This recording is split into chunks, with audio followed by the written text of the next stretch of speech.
My girlfriend gave me an ultimatum to quit my pastry chef career for a manly job and called me embarrassing for making cakes. But she found out how much I actually make. My girlfriend Lisa and I had been together for 3 years when she started complaining about my career as a pastry chef.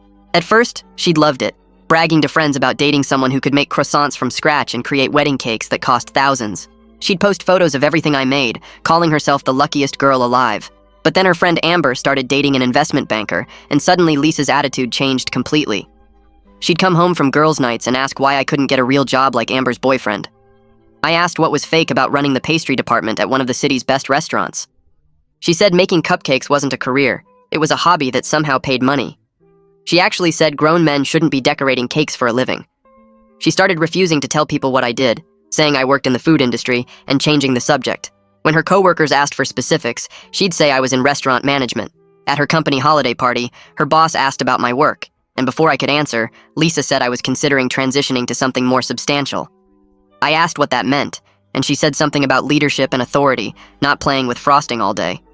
Her boss, who'd been excited to meet me after eating my desserts at a charity event, looked confused. Lisa spent the whole ride home listing careers she thought were more respectable.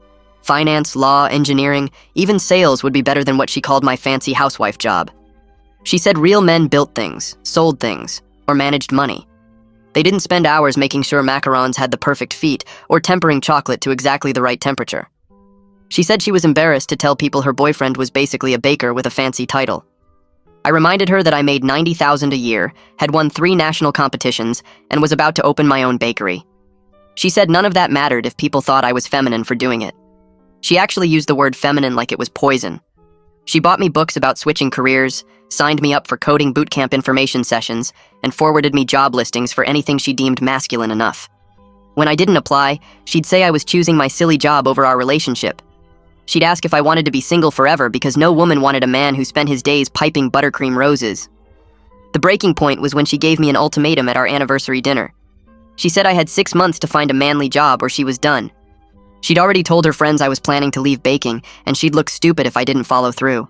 She said she wanted a boyfriend she could be proud of, not someone who made birthday cakes for children. She actually printed out statistics about average salaries in finance and said I was wasting my potential making pastries. I agreed to her timeline, but not in the way she expected. I spent those 6 months working on something special. See, I'd been planning to propose before Lisa started her campaign against my career. I'd even designed a custom cake for the proposal, 5 tiers with sugar flowers that took weeks to perfect. Instead, I used those 6 months to open my bakery earlier than planned. I worked 18-hour days, called in every favor, and pushed through permits in record time. Lisa thought I was networking